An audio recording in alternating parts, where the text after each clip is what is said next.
Subscribe today for free. Episode 24, Surfer Shark Attack. Although shark attacks are very rare, they can be a very frightening experience to go through. Countless clips have been shared across the internet, and one in particular has gotten a lot of attention. Many think that this clip has been faked in some way.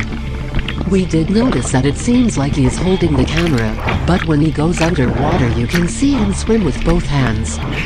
Very suspicious. What do you think? Is it real or faked?